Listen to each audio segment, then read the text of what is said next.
నమస్తే అండి. మా ఇంట్లో నేను సాయి పెసరపప్పు తయారు చేసుకుంటున్నాను. నాకు సంవత్సరానికి 4 కొంచాలు పప్పు పడుతుంది అనమాట అండి. అది 4 కొంచాలు పెసలు తీసుకుని అది పొయ్యి మీద ప్యానం పెట్టుకుని కొద్దిగా పెసలు వేసుకుంటూ దోరగా వేపుకోవాలన్నమాట. అలా వేగిన తర్వాత ఒక డబ్బా తీసుకుని ఆ డబ్బాలో ఈ వేడి పెసలు ఏం చేయాలంటే వేసేసి వేపిన ప్రతి వాయ కూడా డబ్బాలో వేసి మూత పెట్టాలి. అలా మూత పెట్టడం వల్ల దాని మీద పొట్టు పడడానికి ఛాన్స్ ఉంటుంది అనమాట. ఇంతలో ఈ పొట్టు పడడానికి ఒక లోటాలో కొంచెం ఆయిల్ మజ్జిగ కలిపి పెసలకి బాగా పట్టించాలన్నమాట. ప్రతి పెసలకి మన ఆయిల్ పట్టేలాగా 2 చేతులతో రుద్దాలన్నమాట అండి. 2 డబ్బాలు వేసేసుకుని మొత్తం పట్టించిన తర్వాత అప్పుడు మిల్లుకి పంపించాను అనమాట అండి. పట్టించిన వెంటనే పంపించేయచ్చు, లేదంటే ఒక అరగంట కన్నా పంపించవచ్చు. నేనైతే ఆయిల్ పట్టించిన తర్వాత వెంటనే పంపించాను మిల్లుకి. పంపించిన తర్వాత ఆడేసి ఇచ్చాడు. కానీ మిల్లు అతను బాగా ఆడాడు అనమాట అండి.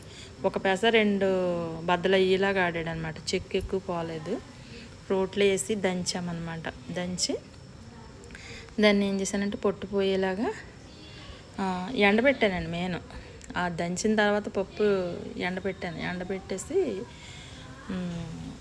చెరగడం మొదలుపెట్టాను అనమాట. చెరగడం మొదలు పెడితే మొత్తం పొట్టు అంతా వచ్చేసింది. కానీ నేను 4 కొంచాలు పప్పు వేసాను కదండి. నేను వేసుకున్న 4 కొంచాల పప్పుకి అది చెరిగితే మొత్తం పొట్టు అంతా పోయి 3 కొంచాల 2 తవలు అయ్యిందనమాట అండి.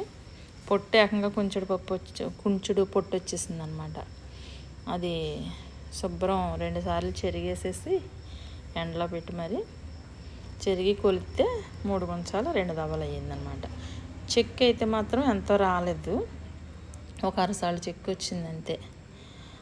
పప్పు అయితే మాత్రం చాలా బాగా వచ్చింది. ఇదివరకు అయితే నాకు ఎవరో ఒకరు సాయం చేసేవారు. ఇప్పుడైతే ఇంక నేను ఒకరిదాన్నే చేసుకున్నాను అనమాట. ఇంట్లో పిల్లలు సాయం చేశారనమాట. దంచడం అని, ఎండబెట్టడం. వేడిగా దంచితేనే మనకు పొట్టు వదులుతుంది అనమాట. అలా సాయం చేశారు. బాగా వచ్చిందండి.